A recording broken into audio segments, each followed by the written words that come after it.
औज़ुबिल्लाहिमिनश्शैतानिर्रजीम बिस्मिल्लाहिर्रहमानिर्रहीम। अस्सलाम वालेकुम नाज़रीन, कैसे हैं आप सब लोग? उम्मीद है खैरियत से होंगे। हमारे आज की रेसिपी है चिकन आलू की भुजिया।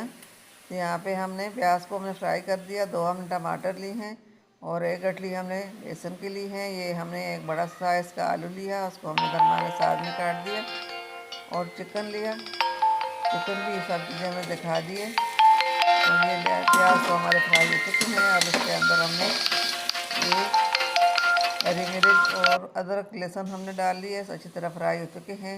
अब इसको के अंदर हमने ये चिकन और आलू को अच्छी तरह फ्राई करना है। उम्मीद है हमारे आज की रेसिपी आप लोगों को पसंद आएगी। आप लोग हमारे वीडियो को एंड तक ज़रूर देखिए, अपनों में दोस्तों में शेयर ज़रूर कीजिए। सब मसाले हमने 1 चम्मच डाल लिए।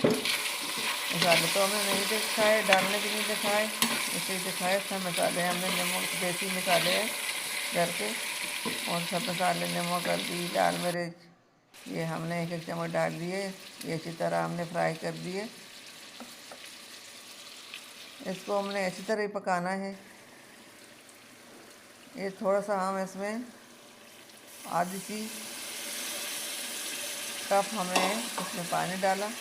इसको थोड़ा देर तक हम फ्राई करेंगे। ये पानी बिल्कुल अच्छी तरह सूख जाए, फ्राई हो जाए, तो फिर इसके अंदर हमें थोड़ा सा पानी और डालना है, फिर वो हमने खुश करना है।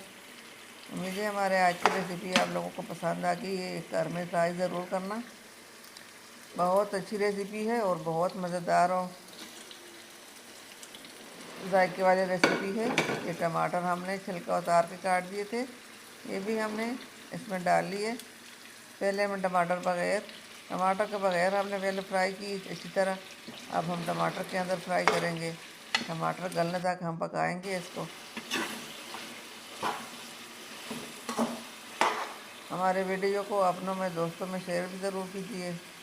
प्लीज़ हमारी वीडियो को लाइक करें और सब्सक्राइब करें, अपनों में दोस्तों में शेयर करें। हमारे बहुत अच्छी सी रेसिपियाँ होती हैं। हमारी आज की रेसिपी तैयार हो चुकी है। मिलते हैं अगली वीडियो के साथ, तब तक के लिए अल्लाह हाफ़िज़।